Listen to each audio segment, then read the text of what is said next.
Alright, yeah, welcome back to some more Magic Duels. This week we're going to be taking a look at a mono blue Gearseeker Serpent deck sent in to us by Facepuncher, so thank you very much for the deck. If you haven't seen the deck tech, then be sure to check that out. It should be already out, and there'll be a link to it at the end of the video if you want to check that out as well. Quick update before we get into the games, however. Next week, I'm going to not release a Magic video, and the reason for that is because Revolt comes out on the 19th, which is the day before I usually release a new video. So what I'm going to do instead is the same plan that I did when I went on holiday, because it seemed to work out a lot better and you guys really seem to enjoy it. Instead of putting out a new Magic video next week, what I'm actually going to do is postpone that. Leave a bunch of deck archetypes in the comments section below, and if you guys want to leave a like on the decks that you want to see played in those next weeks, then in the next weeks following Aether Revolt's release, then I will play the two most voted for decks that are there in that week. So instead of putting an out of date deck out next week, I'll just hold off and then I'll put out two up-to-date decks the week after. So I think that'll work out a lot better, and I think you guys probably enjoy it a lot more than having an out-of-date deck. Anyway, guys, let's get into the match. Okay, we're in. 0-lander, throw it right back. 4-lander, and we've got Glint Nest into Grip of the Royal into Whirl-a-Rogue. That's a nice enough curve as long as Grip of the Royal has something to target. Our opponent is rank 39 called Talverd. Please don't play Super Friends. I'm sick and tired of seeing it. Well, green-blue is kind of an indication he's not playing it.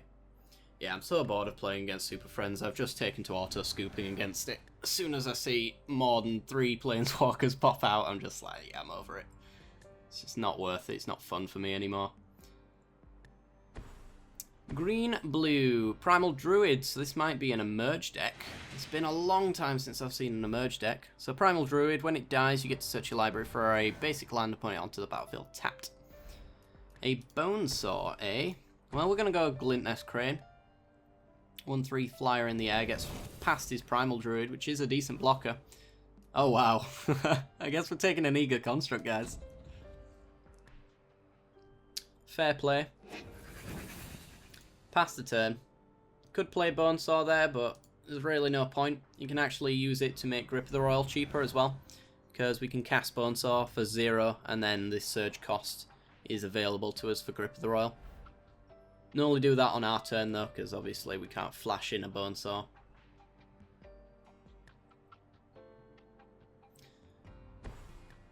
So, Architect of the Untamed. Alright, I thought this was a merge, and then you just threw energy at me.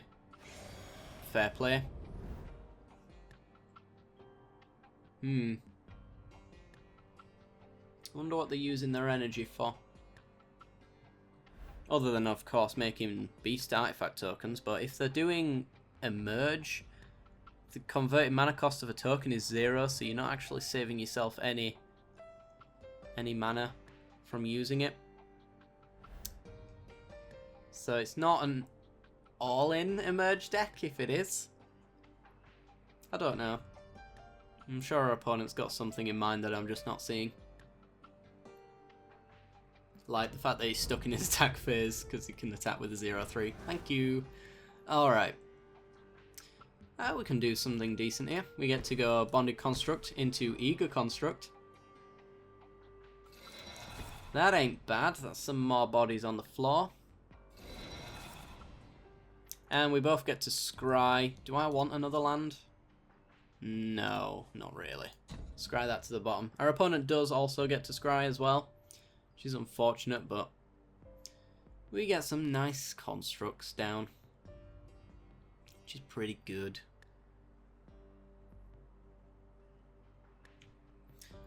Our opponent seems to be not into this game too much. Seem to be taking a lot of time with what they're doing. Alright. And we'll get in for 1 in the air with our Glint Nest Crane. Sweet. Okay. If our opponent wants to get in with the Architect as well, we can double block. He can't kill both of them without a pump spell, and I'm happy to block with them because they're not really doing anything else. But so he gets an Aether Hub and gains an energy from the Architect and from the Aether Hub itself, and then goes for an Explosive Vegetation. So he gets to search for 2 basic land cards, which is 2 more energy for him. I think they were both forests there as well. So he might just be splashing blue. It's probably for Elder Deep Fiend, honestly. It's the best emerge card. Ooh. Chief of the Foundry's pretty good. Alright, if we play an island, we can go... we can't quite play what we'd want there. I was hoping to cultivate his Caravan into Chief of the Foundry, but it looks like we're 1 mana short of doing that. Instead, I think I want a Chief, which will make Eco Construct a 3-3. We'll have a 3-2 on the ground, and all of those will be able to kill the Architect. He'll be able to trade with the Bonded Construct, but I'm honestly not bothered about that. So that's what we're going to do. Do I want to play down the Bone Saw here for an extra bit of damage, or do I want to hold back for Grip of the Royal? I think I want to get in for the extra damage, to be honest. So we'll play our Bone Saw, and we'll equip it to the Glintnest Crane. It's the most guaranteed damage we can get. And get in for 8. It's actually a pretty aggressive start for us, really.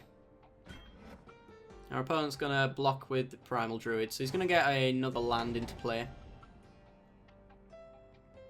So we have ramped our opponent, but we've also got in for the damage that we really desperately needed to be doing. Our opponent goes up to 5 energy, thanks to the Architect, so we're probably going to see some emerge creatures here, just hard casted. Or even just an Aether Theorist, sure. Is this the one that scries? It is.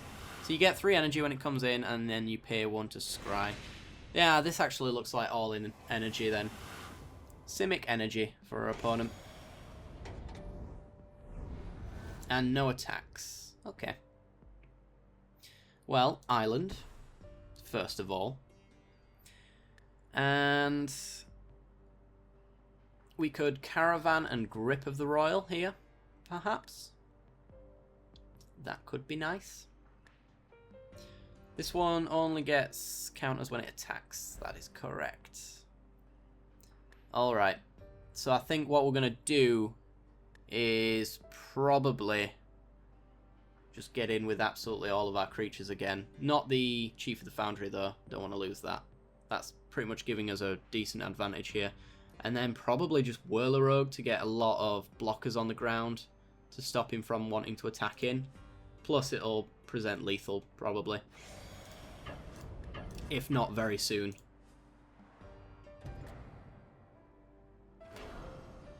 So our opponent is making a 6-6. We're going to lock that down. And draw a card. We get another Bonded Construct. Alright. So another 8 for us.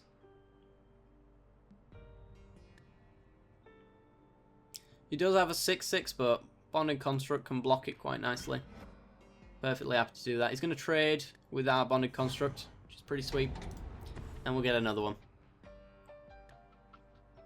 Alright.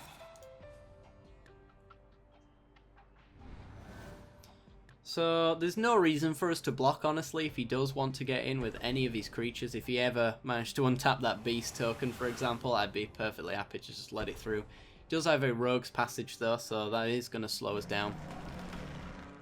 Well, it's going to make it put a clock on us whether we like it or not, because he gets to make creatures unblockable. But we're going to be Whirler Roguing, and it seems like he hasn't got any flyers.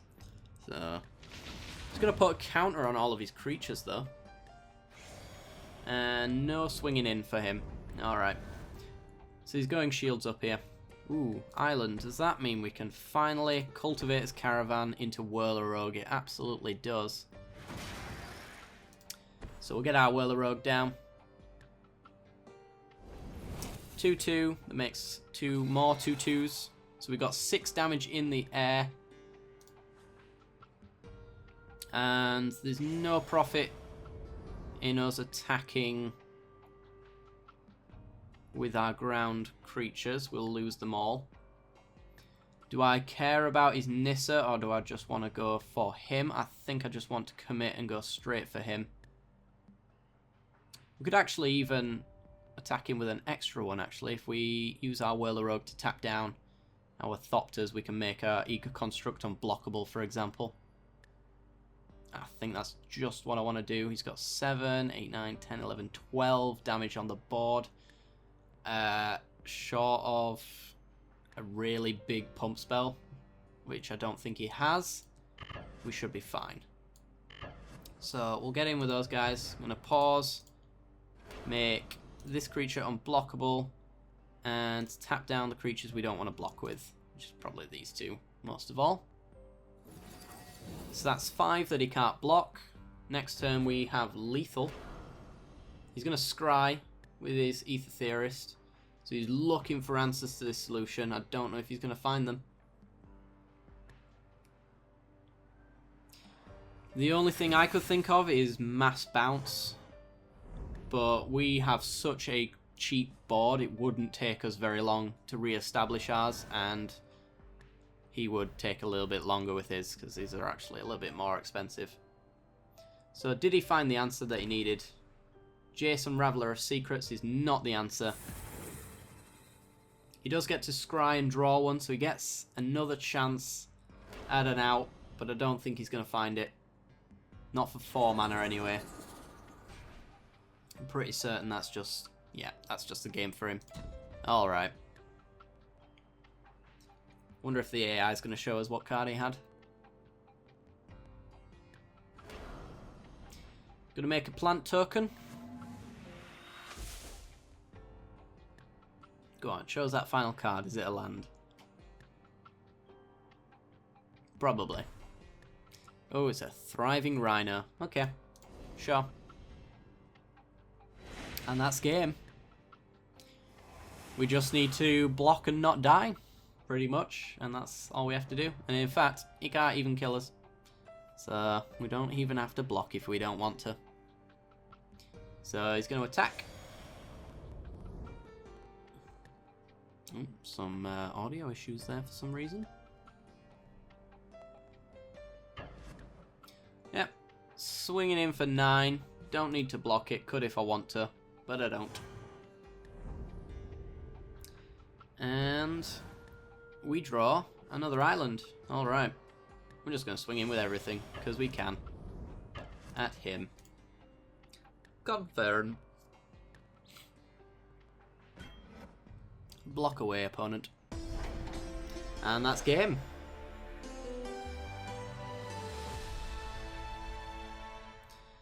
Alright guys, on to the next match. Alright, we are in and on the play. We have turn 2 Bonded Eager Construct, turn 3 Chief and Cultivator's Caravan, and then turn 4 Thopter Spy Network. I kind of like this hand. It's got a decent curve.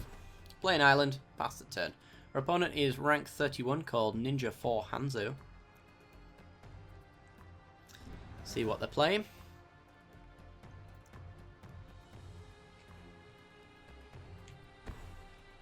White. Is it White Weenie? It looks like White Weenie. Okay. We can potentially slow them down a little bit with the Eager Construct.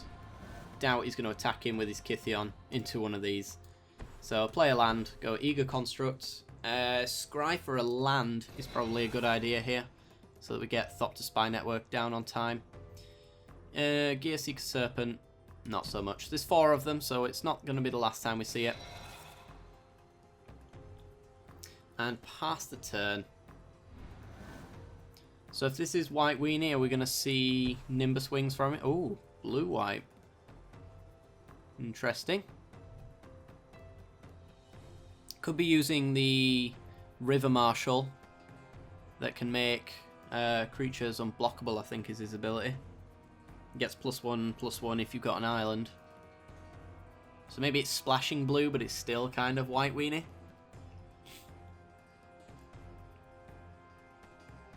We'll see. Welcome turn. Okay. Haven't seen this played in a while.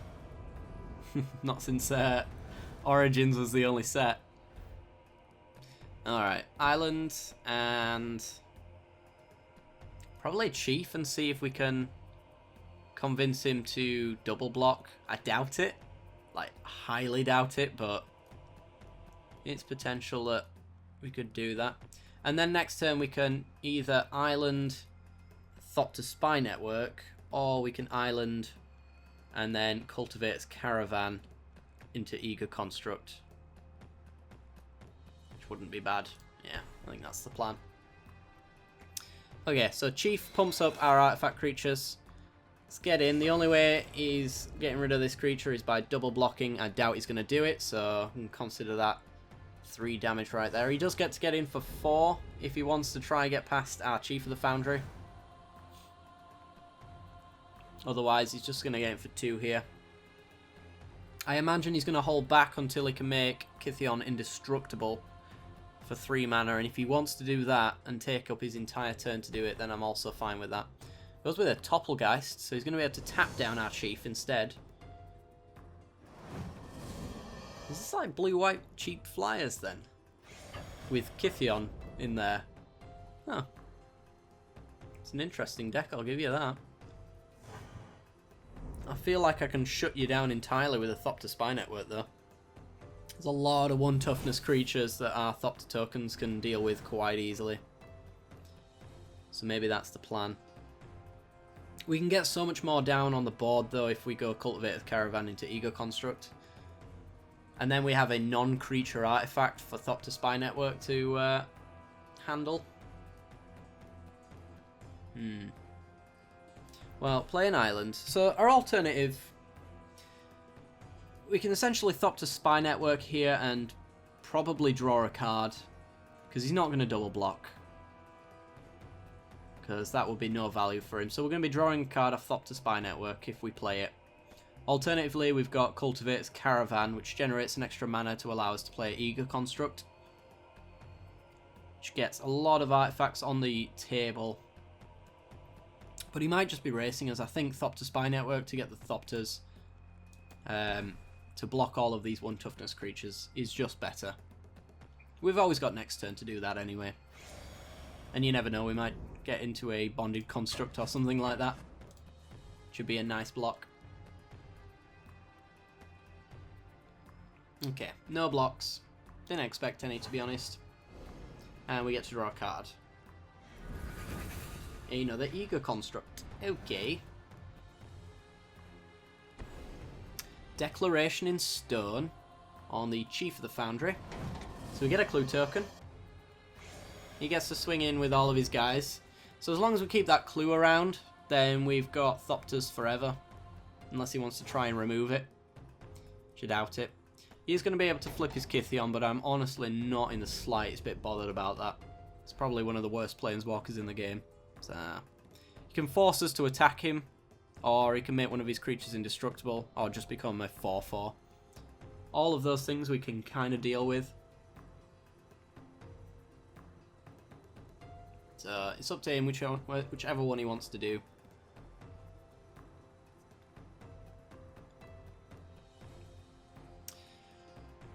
But those flyers are a bit of a nuisance. I think it goes without saying. Yeah, I kind of like the idea of this deck. What's he going with? Making his Fairy Miscreant indestructible for the turn. Alright. Fair play. That stops our construct from getting in. We do get a Bonded Construct, so our old plan of doing lots of things this turn is going to come underway. So, generate a mana. We get to Eager Construct. Scry 1 for everyone.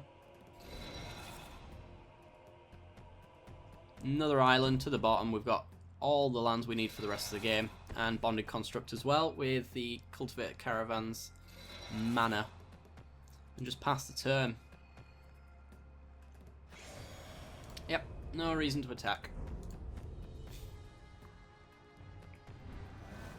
So we are in a little bit of a tricky situation here.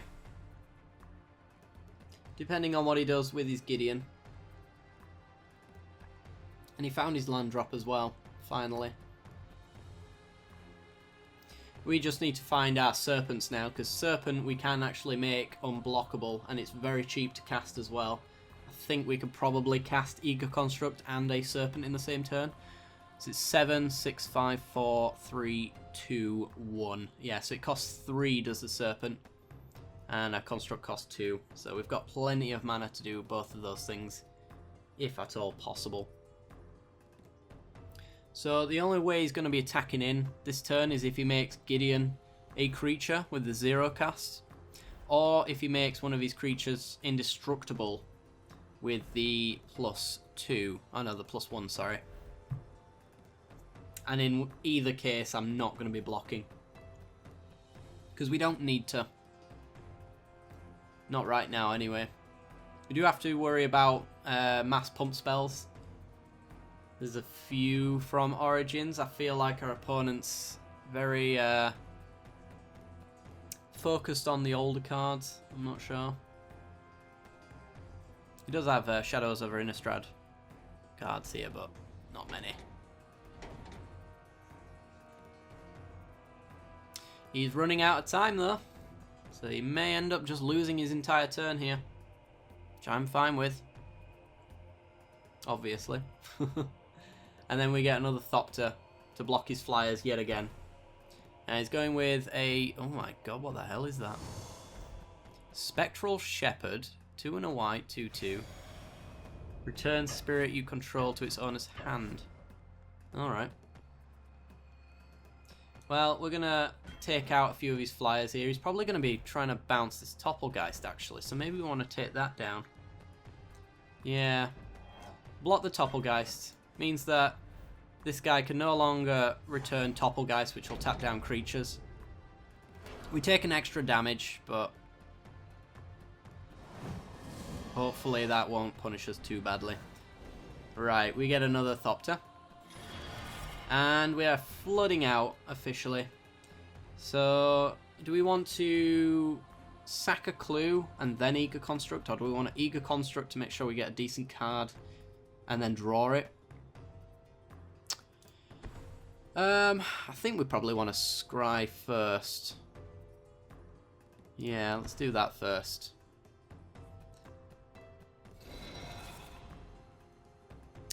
On top is an Inventor's Fair. We've just made our land drop, unfortunately. That might have been a bit of a silly idea on my part. So we could have been gaining life every turn.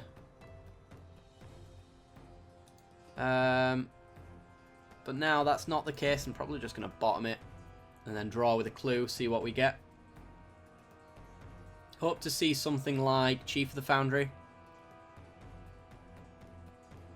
So then we can swing in with a lot of our creatures. Not too many of them though, because he can swing back and kill us. And we get a Glintnest Crane. Okay. So, Glintnest Crane coming down. It's another blocker for his flyers. And Bonded Construct or Bonesaw? Is Bonesaw really that good? We can equip it, but it doesn't really help. Suppose we could put it on the Glintnest Crane to make it a 2/3. Yeah. These Bonded Constructs are not really going to be blocking much, so might as well make the creatures that can block a little bit better. So play our Bonesaw for free. Equip up the Glintnest Crane, so we have ourselves a 2/3. Blocks everything now, including his indestructible creature. And we could attack him with everything and lose one of our creatures so that we could take Gideon down a little bit, or even push through 4 damage. It's 4 loyalty counters or 4 damage, essentially. And lose a creature. If we attacked him with everything, he'd probably make Gideon a 4/4, swing in with everything. No, he probably wouldn't even swing in with everything. The longer we wait, I think the worse it gets. We do have decent blockers here, though. And can he kill us next turn? I don't think he can. If he taps down one of our creatures, then 2 get through, we block that one, we take 3. Yeah, I think I want to trade off a creature for some damage here. Maybe even at the Gideon. Because then he won't make it into a 0. Because then we will murder it. Yeah, I think we're going to go at Gideon. I'm not sure about this. But it's what we're doing. Yeah. Okay.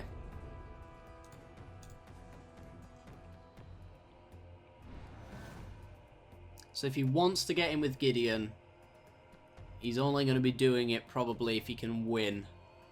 Otherwise, he's probably just going to make one of his creatures indestructible again. The reason why I'm not so fussed about losing a creature there is because we're actually just generating one every single turn with Thopter Spy Network, and arguably the Thopters are better than our constructs on the ground anyway. They're not as good at attacking, but they're a lot better at blocking, which is what we really need to be doing right now.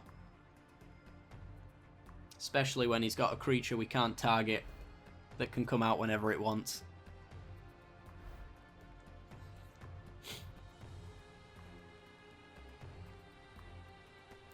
So, what's he gonna do?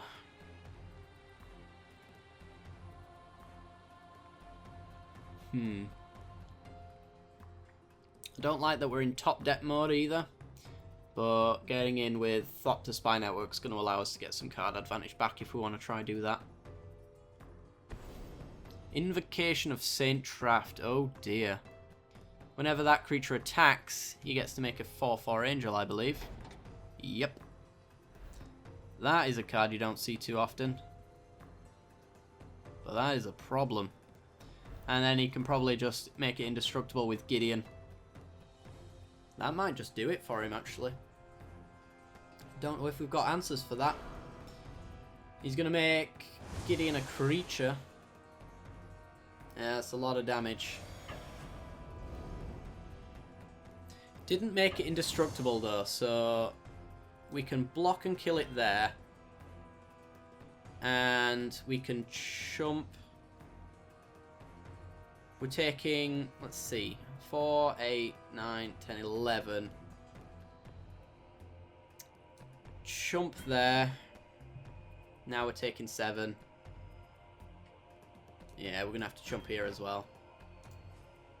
So we take 3. But we take down the invocation. It's going to get rid of that angel token. He's very close to winning now, unfortunately. We get another Thopter token though. And a Whirler Rogue. Oh, that's quite clutch actually. So we can take Gideon off the board here. Whirler Rogue gives us a lot of creatures to work with. Yeah, is that enough? If he was going to scoop after failing that attack, I don't know why he did it, but... Right, how much can we attack in with here? Well, we're definitely taking out Gideon. It's a fact. It's not negotiable. We've got our Thopters back for his flyers. So I think we're just attacking with everything, really. Something like that, and then we'll re-equip the Bone Saw onto a Thopter, I guess. And a Chief of the Foundry. Oh my. Does mean we can't re-equip our Bone Saw, but 1 extra power on one creature as opposed to 1 extra power on every single creature. There's no question. So, please, no board wipe here. If it's landed to Planar Outburst, I'll be very sad, but a lot of these very aggressive decks don't really run board wipes. Or at least I don't tend to anyway. Maybe a one-off in clutch situations, but if you don't win the early game, you've usually lost. And it looks like our opponent knows that.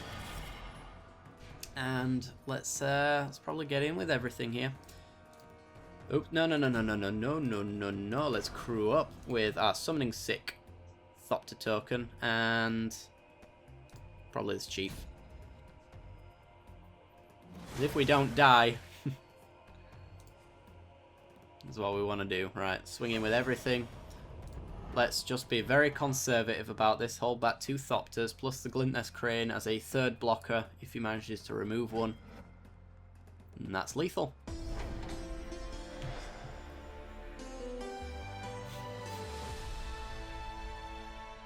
Alright, that is going to do it for today's video. If you did enjoy the deck, then be sure to check out the deck tech, which is on the end card at the end of the video, so stay tuned for that.